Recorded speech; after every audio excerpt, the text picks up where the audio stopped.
20 जून 2023 प्रातः मुरली। ओम शांति। बाप दादा मधुबन। बाबा ने कहा, मीठे बच्चे, देह सहित जो कुछ भी तुम्हारा है उससे ममत्व मिटाओ, ट्रस्टी होकर रहो। इसको ही जीते जी मरना कहा जाता है। प्रश्न, संगम युगी ब्राह्मणों का टाइटल कौन सा है? बाप द्वारा उन्हें कौन सी बेस्ट प्राइज़ मिलती है? उत्तर, तुम संगम युगी ब्राह्मण हो, राजऋषि राजयोगी। तुम ब्रह्मा मुख वंशावली ब्राह्मण यज्ञ की संभाल करने के निमित्त हो। तुम्हें बड़े से बड़े सेठ द्वारा बहुत बड़ी दक्षिणा मिलती है। स्वर्ग की बादशाही बेस्ट प्राइस है। गीत है मरना तेरी गली में। ओम शांति। बेहद का बाप बैठकर बेहद के बच्चों को जीते जी मरने की अच्छी अच्छी पॉइंट सुनाते हैं। बच्चों ने गीत सुना कि जीते जी मरना है। काशी में बलि चढ़ते हैं, वह तो शरीर को खत्म कर देते हैं, वह कोई ज्ञान और योग आदि नहीं सीखते हैं। यहाँ तो जीते जी बाप का बनना है। ज्ञान सुनने लिए जीते जी देह सही सब बंधन तोड़ अपने को आत्मा समझना है। बाप अभी आत्माओं से बात करते हैं। बच्चे, अभी यह पुरानी दुनिया, पुराना शरीर, सब कुछ मेरे हवाले कर दो। बस हम तो बाबा के बन गए। तुम जीते जी कह रहे हो हम शिव बाबा के हैं। हम अभी वानप्रस्थी प्रैक्टिकल में हैं। वह वानप्रस्थी घर छोड़ जाकर हरिद्वार में बैठते हैं, फिर भी इस मृत्यु लोक में ही जन्म लेते हैं। अभी बाप समझाते हैं कि तुमको अब इस मृत्यु लोक में जन्म नहीं मिलना है। मृत्यु लोक कलयुग दुनिया, कलयुगी दुनिया मुर्दाबाद, अमरलोक सतयुगी दुनिया जिंदाबाद होती है। इसलिए बाप कहते हैं, रहो भल गृहस्थ व्यवहार में, सिर्फ देह सही जो कुछ तुम्हारा है इससे ममत्व मिटाओ। समझो, हम सब कुछ शिव बाबा को देते हैं, सब कुछ शिव बाबा का ही है। फिर शिव बाबा कहते हैं, अच्छा ट्रस्टी होकर संभालो। समझो, शिव बाबा की भंडारी से हम अपना शरीर निर्वाह करते हैं। अज्ञान काल में भी कहते हैं ना, सब कुछ परमात्मा का ही है, परमात्मा का ही दिया हुआ है। फिर कोई बच्चा मर जाता था तो रो लेते थे। अब बाप कहते हैं, पुरानी चीज़ की याद भूल जाओ, एक बाप को याद करो। जो बाप नई दुनिया के लिए नया राज्य भाग्य देते हैं। घर गृहस्थ में रहते समझो यह सब कुछ शिव बाबा का है। हम शिव बाबा के भंडारे से खाते हैं। हम श्रीमत पर चलते हैं। कहेंगे बाबा हम मोटर लेवे, हाँ बच्चे भर लो। जो बच्चे समझते हैं सब कुछ बाबा का है तो वह राय पूछते हैं। जीते जी मरना इसको कहा जाता है। भक्ति मार्ग में भी शिव बाबा के आगे बलि चढ़ते थे, परंतु यह ज्ञान नहीं था। यहाँ तो परमपिता परमात्मा बैठ ज्ञान सुनाते हैं। कितना सहज रीति, 21 जन्मों के लिए वर्षा देते हैं। बाबा कहते हैं, मैं कब आया था यह कोई जानते नहीं। कहते भी हैं, क्राइस्ट से 3000 वर्ष पहले भारत स्वर्ग था। अब वह स्वर्ग किसने स्थापन किया? देवी देवताएं स्वर्ग में कहाँ से आए? गाते भी हैं, मनुष्य से देवता किए करत न लागी वार। वह कब आए? जरूर आएंगे कलयुग में, जरूर आएंगे कलयुग के अंत और सतयुग के आदि के संगम पर। बाप कहते हैं, अब तुमको मनुष्य से देवता बनाने आया हूँ। इतने ढेर पढ़ने आते हैं, इसमें अंधश्रद्धा की बात नहीं। यह दूसरे सत्संगों मुआफिक नहीं है। सत्य बाप बैठ बच्चों को पढ़ाते हैं। बाबा ने समझाया है, भक्ति मार्ग में भी बरोबर दो बाप रहते हैं, एक जिस्म का लौकिक बाप, दूसरा आत्माओं का पारलौकिक बाप।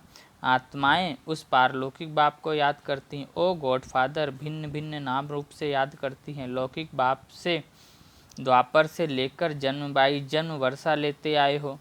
ऐसे तो नहीं सतयुग में भी लौकिक बाप का वर्षा लेते आए हैं।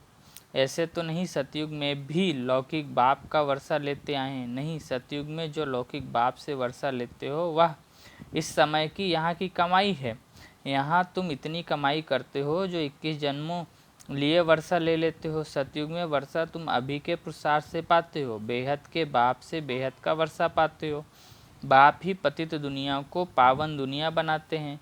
यह लक्ष्य सोप है जिससे पवित्र बनते हैं। बाप कहते हैं, अपने को अशरीरी समझो। तुम आत्माएं कानों से सुनती हो। सतयुग त्रेता का 21 जन्मों का वर्षा अभी पारलौकिक बाप से मिलता है। फिर द्वापर से लेकर लौकिक बाप से अल्पकाल के लिए वर्षा लेते आए हो।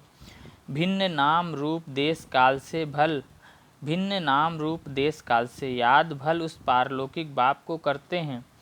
आत्मा याद करती है, कहती है यह मेरा शरीर लौकिक बाप ने दिया है। तो दो बाप हुए ना। अभी तुम बच्चे जानते हो कि तीसरा बाप भी है, प्रजापिता ब्रह्मा। तुम प्रैक्टिकल में ब्रह्मा कुमार कुमारियाँ हो, एक लौकिक बाप, दूसरा पारलौकिक निराकारी बाप, तीसरा है यह अलौकिक बाप प्रजापिता गाया हुआ है। परंतु मनुष्य जानते नहीं, समझते हैं ब्रह्मा तो सूक्ष्मवतनवासी है। तुम जानते हो ब्रह्मा तो साकारी बाप है। अब तुम परलोक जाने लिए तैयारी कर रहे हो। तुम जीते जी सभी वानप्रस्थी हो।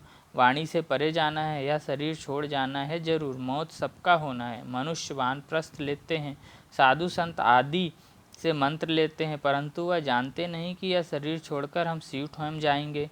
यह जरूर तुम जानते हो। अभी हमको उतावली होती है कि यह पुराना शरीर छोड़ हम आत्मा बाप की याद में रहने से पावन बन बाबा के पास जाएंगे। बाबा से 21 जन्मों के लिए वर्षा लेंगे। तो लौकिक बाप भी है, ब्रह्मा बाबा भी है, तो शिव बाबा भी है। 3 बाप है ना बरोबर। इसमें अंधश्रद्धा की तो बात नहीं। भ्रमरी विष्टा के कीड़े को ले आती है, आकर भू भू करती है। फिर उन कीड़ों में जो उनकी जात वाले होते हैं वह आप समान बन जाते हैं, बाकी जो और जात वाले होते हैं वह सड़ जाते हैं।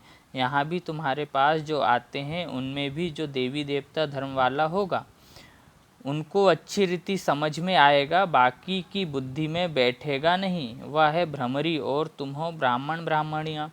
तुम्हारा धंधा है विषय सागर के विकारी कीड़ों को ले आकर भू भू करना। भू भू क्या करना है? यह तुम्हारा पारलौकिक बाप है। बाप कहते हैं मैं आया हूँ तुम बच्चों को वर्षा देने। हम जो भी ब्रह्मा कुमार कुमारियाँ हैं बेहद के बाप से वर्षा ले रहे हैं, तुम भी लो।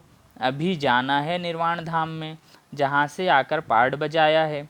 यह बहुत जन्मों के अंत के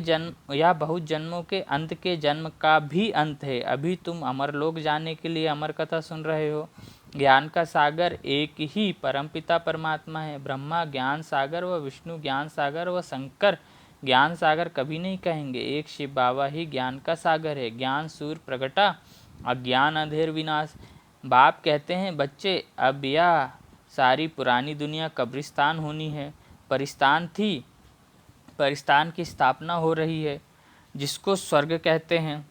तो यहाँ तुम आकर जीते जी मरते हो। बाबा हम आपके हैं। आधा कल्प से तुम बाप का आवाहन करते आए हो। कहते हो बाबा हम बहुत धक्के खाते आए हैं, यह ड्रामा की भावी। अब फिर से तुमको 21 जन्मों के लिए वर्षा देता हूँ। तुम जानते हो बाप का बनने से मनुष्य से देवता बनते हैं। एक तो वारिस बनते हैं जिनको मातेले कहा जाता है, दूसरे फिर हैं सौतेले जो पवित्र नहीं बनते, सिर्फ बाबा बाबा कहते हैं, परंतु जीते जी मरते नहीं। जो जीते जी मरते हैं वो हुए सगे, बाकी है लगे। यहाँ कोई विकारी आते हैं तो पूछा जाता है कि जीते जी मरे हो, प्रतिज्ञा करते हो कि बाकी आयु पवित्र रहेंगे। तब बाबा कहते हैं प्रतिज्ञा कर बाप के पास आएंगे, तब वर्षा मिलेगा। माताएं अपना जीवन सफल बना रही हैं, यह राजधानी स्थापन हो रही है। शिव बाबा तो दाता है। तुम ऐसे मत समझो कि हम शिव बाबा को देते हैं, नहीं, हम उनसे स्वर्ग की बादशाही का वर्षा लेते हैं। शिव बाबा को थोड़े ही मकान आदि बनाना है, वह तुम बच्चों के ही काम में लगाते हैं। इस दादा का भी सब कुछ मैंने काम में लगाया ना, जिससे माताएं अबलाएं अपना जीवन सफल बना रही हैं। तुम भविष्य 21 जन्मों के लिए कमाई कर रहे हो। लौकिक बाप का वर्षा मिलना बंद होने का है। स्वर्ग में जो तुमको लौकिक बाप से वर्षा मिलेगा वह यहाँ की कमाई से। एक कहानी है, बाप से पूछा तुम किसके हक का खाती हो? बोली अपना। तो यहाँ भी हर एक अपना पुरुषार्थ कर अपना हक लेते हो। सबकी आत्मा हकदार है 21 जन्मों के लिए वर्षा पाने। अज्ञान काल में बाप से बच्ची को वर्षा नहीं मिलता, सिर्फ बच्चे को वर्षा मिलता है। इस समय सब आत्माओं को वर्षा मिलना है, मेल हो व फीमेल। गाया भी जाता है कुमारी वह जो 21 कुल का उद्धार करे। ब्रह्मा कुमार कुमारियाँ तुम हो। तुम जानते हो कि हम भारत के मनुष्य मात्र को 21 जन्मों के लिए वर्षा दिलाने पुरुषार्थ कराते हैं श्रीमत पर। हर एक को समझाओ। अब लौकिक बाप से वर्षा लेना बंद होता है, अब पारलौकिक बाप से 21 जन्मों के लिए वर्षा मिलता है। कितनी कमाई ज़बरदस्त है, कितनी अच्छी बातें समझाने की हैं। दिल भी होती है पुरुषार्थ करे, परंतु माया फिर तूफान में ला देती है। माया का तूफान लगने से दीवे बुझ जाते हैं। बात बिल्कुल सहज है। अपने को आत्मा समझ बाप को याद करना है, यह है बुद्धि की बात। हमको बाप को याद करना है, शरीर का भान छोड़ देना है। तुम गुरु लोगों को याद करते हो। बहुत गुरु अपना चित्र बनाए शिष्यों को दे देते हैं, गले में डाल दो। ऐसे बहुत हैं। पत्ती का भी चित्र निकाल गुरु का डाल देते हैं।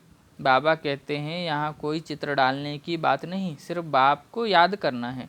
छोटे बड़े सबकी वानप्रस्थ अवस्था है। अब स्वीट होम जाना है जरूर, तो क्यों ना हम प्रतिज्ञा करें पवित्र रहने की, और याद में रहें तो विकर्म विनाश हो। कोई को भी दुख नहीं देना चाहिए। सबसे बड़ा दुख है काम कटारी चलाना। यह है ही कंसपुरी कहा जाता है। कृष्णपुरी में काम कटारी नहीं चलती, यहाँ काम कटारी चलती है, इसलिए इनको कंसपुरी कहा जाता है। बाकी कोई असुरों और देवताओं की, पांडवों और कौरवों की लड़ाई लगी नहीं है। लड़ाई है यवनों और कौरवों की। बच्चों ने साक्षात्कार किया है, मक्खन हमको मिलना है, हम आकर राजभाग करने वाले हैं। बच्चे पूछते हैं बाबा इतना मकान क्यों बनाते हो, अभी तो टर्न बाई टर्न आते हैं तब पूरा होता है। अरे एस्लम लेने इतने सब बच्चे आकर कहाँ रहेंगे, दिन प्रतिदिन वृद्धि होती जाती है। प्रजापिता ब्रह्मा के तो बहुत बच्चे हो जाएंगे।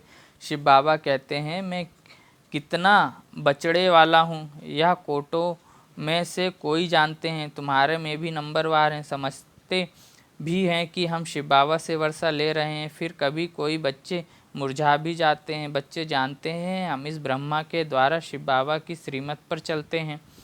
बाप कहते हैं यह लोन का शरीर बहुत जन्मों के अंत के जन्म में के भी अंत का है। पुरानी दुनिया पुराने तन में आया हूँ। अब मामेकम याद करो, मैं गाइड बन आया हूँ। गॉड फादर को लिबरेटर कहा जाता है। मनुष्य मनुष्य को कह ना सके, सारी दुनिया को लिबरेट करते हैं। मनुष्य मनुष्य को कह ना सके, सारी दुनिया को लिबरेट करते हैं।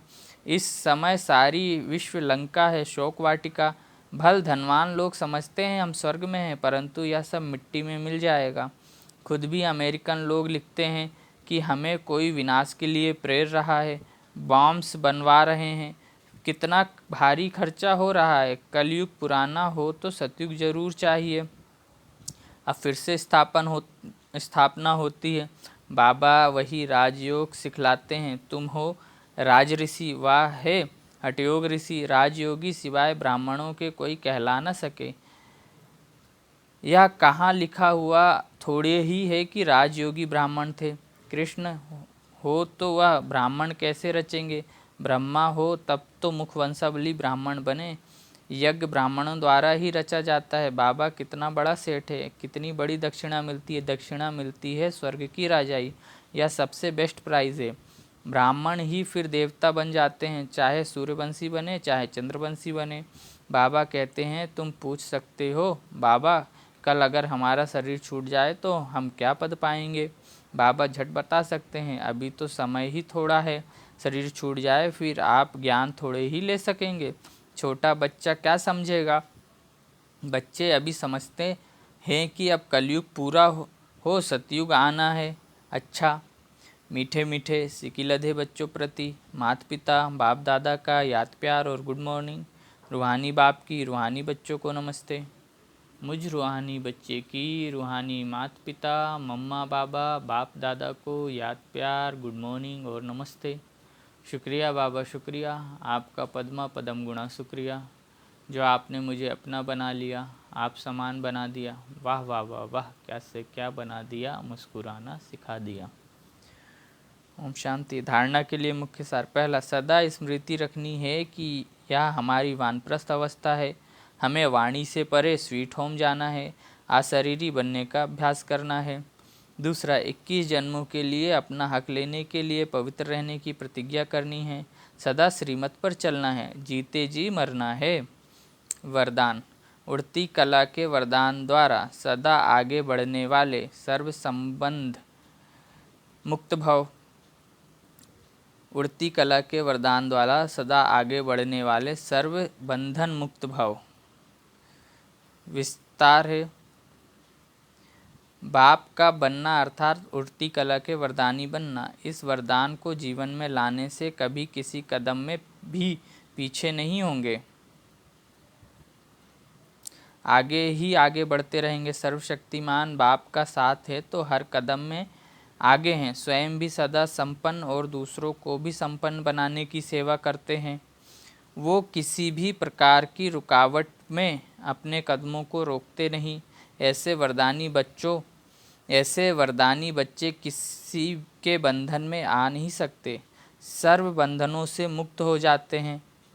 स्लोगन, जिनके पास सर्व शक्तियों का स्टॉक है प्रकृति उनकी दासी बन जाती है। स्लोगन, जिनके पास सर्व शक्तियों का स्टॉक है प्रकृति उनकी दासी बन जाती है। अच्छा, ओम शांति।